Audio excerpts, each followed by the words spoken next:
What's up, everybody? Welcome back to the Midwest Brew Review.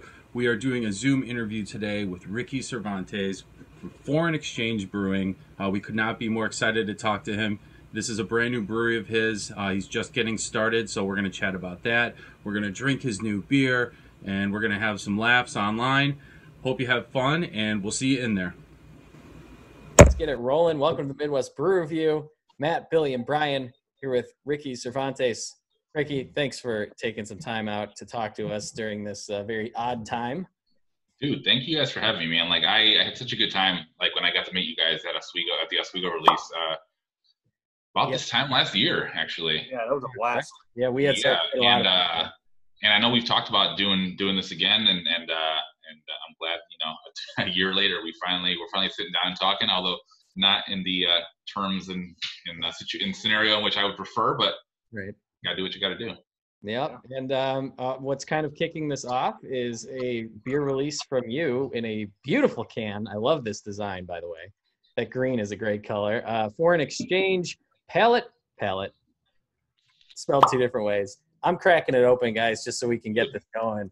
I'm so thirsty. I'm way ahead of you. Oh, way ahead. Billy's way ahead.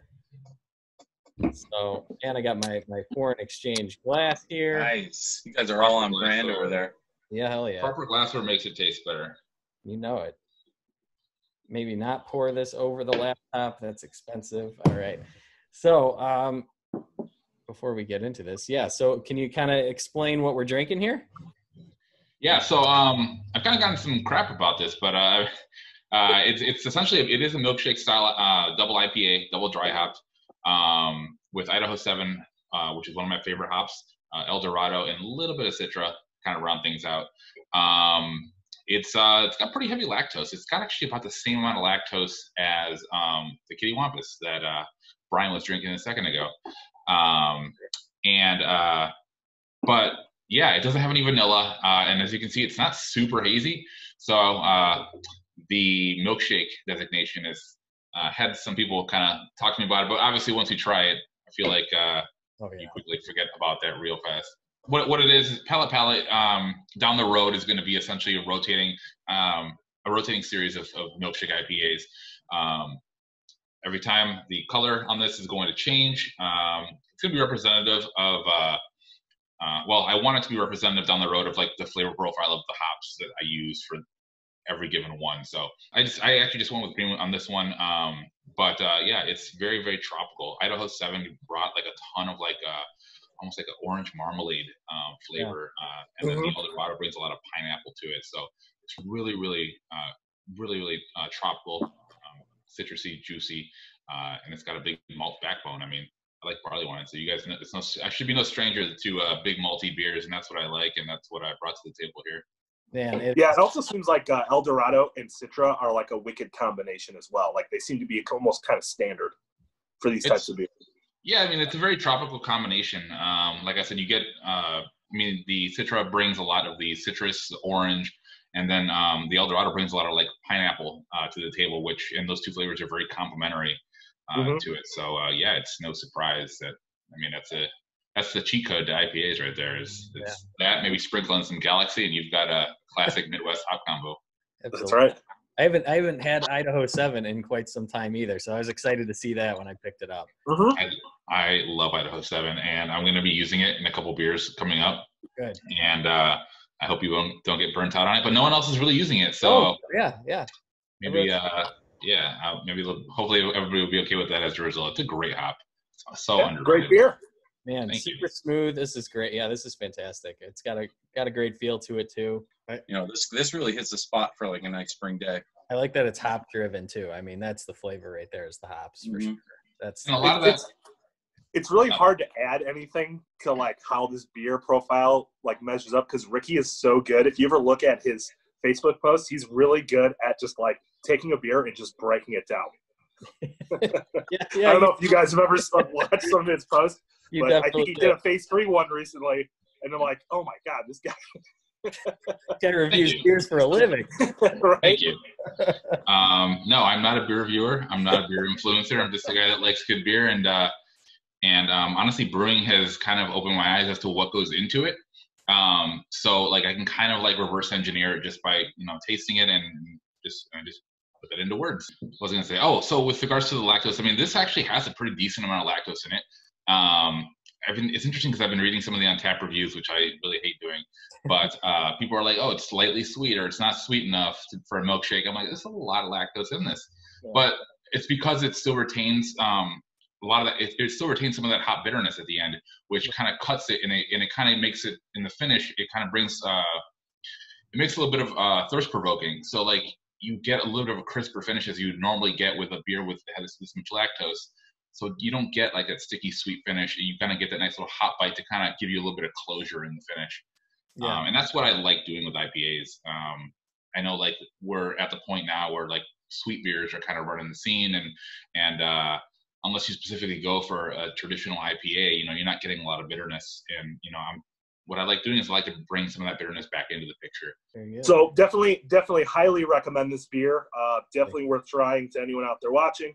But I want to dig into foreign exchange a little bit and just kind of talk about. I know we talked at Oswego and just kind of exchanges here and there, but how did it all begin for you? Because I know like we're still home brewers technically, but I'm assuming that's how you started and kind of walk us through like how this all came to be, how foreign exchange, and now, like you said, I think earlier that you're going to have actual a brick and mortar. So how did that all come to be to this point? I mean, I'm still a home brewer. In fact, behind the laptop, like 5 feet over there's 110 pounds of grain sitting that I can't wait to dig into. Yeah, I was essentially a home brewer. I would bring, I did a lot of Imperial Stouts, barley wines, and I was very fortunate to learn from, have some really great mentors and teachers along the way. Yeah, I made some solid beers, evidently, and I would bring them to bottle shares, bottle releases, and kind of developed a little bit of a following. And after years of fielding, PMs on Facebook and Instagram, like, how can I get your beer? How can I get your beer? Foreign exchange kind of came to be to kind of get beer into all those people's hands who have been asking me for years, bugging me for years. Like, and honestly, when we talked last at Oswego Brewing, having BJ at the time and Mark Wilson kind of give me the opportunity to bring one of my homebrew recipes to the masses, essentially. That was such a huge opportunity to kind of, and it was a really eye-opening experience for me, because it made me realize, like, hey, maybe I'm onto something here. Like the fact that there's 200 plus people lined up at Oswego Brewing, on a Saturday morning, on a hot Saturday morning. It was so hot. It was so hot. Oh my God! Yeah, we were sweating. It was a Saturday morning, and it was incredibly hot, and we're lining up for a lactose-driven Imperial Stout in Oswego, the far west suburbs. Yeah. So the fact that the fact that we can get that kind of attention was a huge eye opener, and shortly after that, BJ approached me and he's like, hey, if you should start, you should do something with this. You should run with it. You should start contract brewing, and if you want, I'd be happy to help you. Getting the beer out there, getting you into stores, getting you, establishing connections. And obviously, he had the experience with us with Oswego Brewing. He knows the industry. BJ does like 70% of the deliveries. So. Oh wow! Okay. Yeah, so he's super invested, huh? Yeah.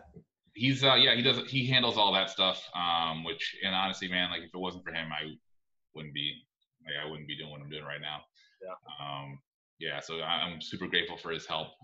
He's been super helpful from the start. Just being able to call him when I have questions or text him, and he's been very, very influential and crucial to foreign exchange being where it's at now. But yeah, I think I don't know, that I might have skipped like a ton of things, but I think that's the gist of it, essentially. Like, no, I mean that actually sounds great. It sounds like a really good relationship you have with the people that you work with. It sounds like it's a really good working model. for, just bringing out great craft beer to the masses. The one thing I want to touch on is maybe a little bit of the future. I believe you made a post recently saying that you have a brick and mortar in Aurora that is kind of under development. Not under development yet, but just last week I signed a lease on I'm right next door to the new Indira coffee roastery that they built down there. So that's gonna be cool to just roll over the bags of coffee straight from the roaster into my fermenters. But right in the heart of downtown Aurora, next to the new public library, we've got a pretty decent sized facility that we're planning on doing we're looking at 7 and 10 barrel, probably 10 barrel brew houses, and planning on doing a tap room. It's got a sweet basement that I plan on filling with barrels. And and I think right now we're still kind of up in the air as far as what direction is go. We're kind of taking things one step at a time, but ideally I would love to continue contract brewing just to keep getting beer into your guys' hands, while simultaneously using the space in Aurora to brew some of the beers that are very near and dear to my heart, the Imperial Stouts, the barley wines, and obviously the barrel-aged beers, the wild ales, and also feeding the tap room as well. Nice. Will we see anything like that fruition that we had released publicly, like Absolutely, released out into the wild? Because that thing was amazing. When you let us try it last week, that was incredible. I've actually got like what I call a Grand Cru, which is downstairs in a barrel right now. That is going to be out in a small private scenario. But yes, once I'm in Aurora, I 100% plan on hitting the ground running with the Fruition series once again, because I love wild ales. I've got nothing but sour. I've got one stout barrel downstairs, soon to be 2. But the rest of the barrels downstairs right now are all sours, because it's fun. Having wild bacteria is very unpredictable, and that unpredictability is what kind of keeps things on my toes, keeps things spicy, keeps things fun. So I'll definitely be bringing those back. Yeah, I definitely loved hearing in Oswego about the story of you going to the store to get fruit for Fruition, and it was just like, can I have all of it? Oh yeah, I cleared out the they're not my neighbors now. Peter Ruby Produce. I live down the street from them now. They better get ready. I cleared out their shelves. No, I've actually built quite a few relationships with actual fruit suppliers now, so I can actually do things the right way, the proper way, instead of depriving my neighbors of fruit. So we did a Zoom recently with Eric Flores, and he had nothing but great things to say about you. We saw he spoke about barrels and how meticulous you are with ingredients and all that. And yeah, he just had a lot of respect and a lot of fun working with you. I was wondering if you could, talk about your, relationships with people like that and what's in those barrels. Obviously, we need to know what that is and how soon it's going to be in my glass, obviously. Yeah, my relationship, I've actually known Eric for a few years now. And I met him just in the same way that I've kind of met you guys, just through Facebook and beer groups and getting to know him that way. And then I ran into him at beer releases. And then when he started at Goose Island, we kept in contact. And then, when he moved out to the suburbs to work at Whiskey Hill, obviously it's convenient for me to stop by more often and say hi. So he's become a really good friend of mine. I love Eric. He's such a fun guy to hang around with. He's just the goofiest dude. Like, super cool guy. Absolutely. We had a blast with him. Yeah, he's a really fun guy. And one of the things too that I really respect about Eric, and a lot of it comes from his time at Goose Island, where just his mannerisms, his techniques. He's very meticulous about his brewing. And like his note taking, everything, and it's something that you can't buy or you can't get that kind of experience. So just hanging around him and watching his processes and how he does things and just establishing good practice is very, very valuable. Onto the barrels. I got a bunch of barrels, a couple of Elijah Craig's, and then Jepson's bourbon barrels. That's what I'm most excited about, because I love Jepson's bourbon. Shout out to Tyrus at CH. We did an Imperial Stout that kind of brought together our individual styles. So he likes a lot of the roasty bitterness, a little bit more traditional Russian Imperial styles, with a little bit of like the pastry aspect that everyone likes, blended in. With this particular one, it was my pastry recipe, which is 0 bitterness, super chocolatey, without any added chocolate. And we kind of just like started seeing, all right, what's the in between our styles? What happens if we like do this and that? And then like I brought over a can of Kitty Wampus, and he had his Imperial Stout recipe, and we kind of started doing like different blending techniques at Whiskey Hill, and we found like, hey, these work really well together. So like this is super spontaneous. We just I broke out a piece of paper, and I just started scribbling down like, hey man, like what if we do this grain? What if we do this grain? And we started scribbling down a recipe, and like, we looked at it and we're like, it's pretty good. Like, let's brew it next week. And like that's kind of how that came to be. And so when it came time to throw Kitty Wampus into barrels, like I brought my barrels over, and he helped prep them for me, because I wanted everything to be perfect with that beer. And obviously he's prepped thousands of Bourbon County Stout barrels over the years. So I brought them to him. He kind of showed me the ropes with it when it comes to commercial sized barrels, how to prep them, how to make sure that I'm going to get the best result possible. And that was great. Took them back to Church Street, filled them. But then we got our hands on some barrels, some Heaven Hill barrels ourselves. And so that stout that we brewed, which is kind of a combination of our 2 sweet stout recipes, went into Heaven Hill barrel, which, who knows, 12, 16, 18 months. When it's ready, it's ready. The non-barrel aged version of that beer is going to be pistachio, coconut, and vanilla. And you can probably expect that in a few weeks. Oh man! Wow. Yes, I'm excited for that. I love pistachio beers. I've always right. They've always So that beer is quickly becoming a very expensive beer for Whiskey Hill. Sorry, Matt. Yeah, sorry, Matt. We're using tons of toasted coconut, tons of pistachio, and then tons of vanilla beans. And I tried it 2 days ago. It's delicious, but it's not where we want it to be. So like we had to order more pistachios, more coconut, more vanilla beans. Man, that there's so much adjuncts in that fermenter right now. That's an expensive beer, but it's gonna be worth it, guys. You guys will love it.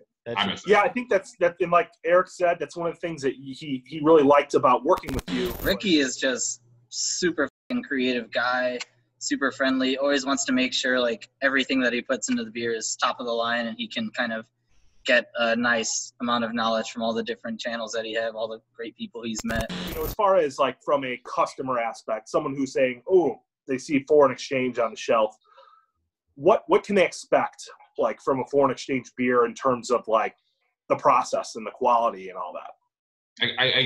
What I essentially do is I essentially start from the end and work my way back. So if I know, I figure out what flavor profile I want the beer to have, and I kind of figure out what ingredients are going to get me there, as opposed to just throwing stuff in the kettle and seeing what comes out. Earlier on, I mentioned about being lucky and fortunate to have some really great mentors. That a lot of that came from David Files at Energy City. He taught me how to brew an Imperial Stout, and like I probably wouldn't be doing this if I wasn't for him. Learning from him, he has a very scientific approach to brewing, very, very precise, very well thought out and calculated approach. And it's kind of when we were going through that process before we even talked about the recipe, like we went over to his house. This is my old brew partner, which is his brother-in-law, my friend Justin. We went over to his house and we were like, David like brought a bunch of grain, and we started like chewing grain just to kind of see what every grain tasted like, what each one, what everything brings to the table. Just a very like elementary approach to brewing beer. I've held some of that with me and brought it with me to what I do now. Like I said, I work from the end back to the beginning to try to get to where where I want to get to. All right, so Ricky, now that you're on both sides of the line, you're a pro, you're a consumer, you're a home brewer, you're doing a little bit of everything. But now that you're on the pro side, I was just wondering if you had any revelations, or are you more jaded, or anything, what gets you excited these days? And about brewing and what's on the market right now. I try not to get, I mean, I don't like to get, I don't like to think that I'm jaded at all. And I don't like to, I try to stay very grounded when it comes to that kind of stuff. But as far as what's coming out, I mean, I like the shift that we're going to, like, dry hop like lagers is a great thing. Like that Hopewell Hop Butcher collab was amazing. That was really that cold IPA Deep Rinse that they just put out in the last couple of days was incredible. I guess I like Hop Butcher. Shout out to Justin. Love you, Justin. Yeah, I try to stay very grounded. I don't lose sight of the fact that I'm also a consumer at the end of the day, and that kind of also helps shift and shape my decisions as a pro brewer too. Like I know what people want. I pay attention to people want, and I try to keep my finger on the pulse to essentially keep brewing beers that not only that I'm going to like, but also like I know that the masses are going to like. Yeah, I try to give people what they want, while still, obviously making beer that's going to sell at the end of the day. So, Ricky, also we wanted to ask you a little bit about kind of upcoming beers or beers you're excited about. Maybe you have down the road coming up. I'm sure you have some plans, right? Yeah, so right now in the fermenter we have there's actually I got two beers in fermenters. My cats are trying to kill each other right now. Leave that in. That's awesome. Yep. Yes. Yeah, we've got two beers in tanks right now. One of which is a collaboration with Tyson from Fire Hop Brewworks, which is a sour IPA called Player 8195 has entered the game. Do you guys understand what that reference is? Trying to remember. That's a movie reference, right? It's not. No, it's a reference to the fact that there's 8,000 plus breweries in the world. Oh. Oh man, Nice. I love that. Yeah. That's shout out to Tyson for that name. He's a genius. So yeah, it's a sour IPA with, what is it? Raspberry, dragon fruit, hibiscus, and a little bit of vanilla. Double dry hop with Boma and Sultana. It's a crazy beer. Wow. An expensive beer, man. Tyson just started rattling off ingredients. I'm like, that's an expensive ingredient. What else? That's also an expensive ingredient. What kind of hops do you want to use? Oh, you want to use expensive hops. Cool. Of course. So anyway, this should be a fun beer. Nice. Yeah. I just brewed my big Imperial Stout yesterday, which is going to be hit with a ton of vanilla beans. I did a beer called Reflection 2017. So this is going to be essentially the non-barrel aged version of that beer, but it's got my Encore, Lost Barrel Encore base recipe. Did you guys try Slow Magic at Oswego Brewing? That sounds familiar. I can't remember. Oh, I'm sorry. Anyway, that's okay. So it's a newer, sweeter, less bitter stout recipe, which I'm excited to bring out in a very large scale. So Nice. not very, but larger than homebrew scale. And then I'm doing a Pilsner, which I'm most excited about, which is a Pilsner brewed with Idaho 7, exclusively with Idaho 7. So I know you guys talked about that earlier. Hey, of course. Yeah, so I'm super pumped for that. That's one of my favorite beers that I brew. So finally have the capacity and enough people to actually buy that and give it a shot, I'm excited to get to brew that. So end of next month, I think we're brewing that, and I've got another double IPA that it's going to be very similar to this beer, but I'm making a couple little tweaks, doing a bigger dry hop in hopes to kind of boost the hoppiness, not the bitterness, but hop character even more than this one is right now. The next beer after the sour beer, I've jumped around, sorry. It's an orange. I'm doing my first orange milkshake. Oh, you're jumping in the ring.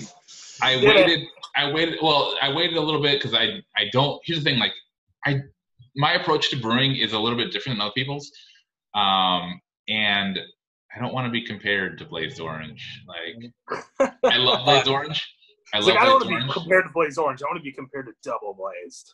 Dude, I don't want to be compared to Hop Butcher ever because I love Hop Butcher and I love my beer. My beer is awesome, but man, I love Hop Butcher. So yeah. That's we actually called Blazed Orange, I think it was a couple years ago, Matt. We said best beer of the year. Was it double? Or I honestly don't know. Best beer of the year. I think you're right. I think it's the best beer of the year. Like literally, they released it right before the end of the year. Yep. And we're like, yep, okay, this is the best beer I've had this year. I don't know if it's changed recently, but the last time I looked, Blazed Orange and Double Blaze, one of those two, I think it was Double Blaze, is the highest rated milkshake in the world on Untapped. So Wow. yeah, that beer of the year designation is probably appropriate. All right. Anyway, At least we're not just hacks. We know what we're talking about. Yeah, that's right. So we're gonna wrap it up here. Thanks for joining us again, Ricky from Foreign Exchange. Everybody, go out and buy this beer. It's fucking fantastic. thank you guys. Hey, guys, thank you guys for having me on here, and more importantly, thank you guys for picking it up. Oh yeah. That's what means the most to me, to be honest. So thank you guys. I'm glad you guys like Oh it. yeah, we'll keep picking it up. We Keep will. making them. We'll keep picking them up. We'll keep picking up. And remember, it's just beer, but it's pretty damn good.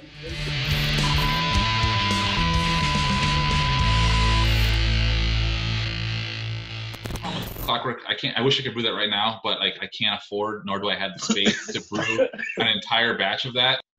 We thought Bill died for a second. It might be. Bill, I'm glad you're still with us. Ricky, you're a pro. You powered right through that.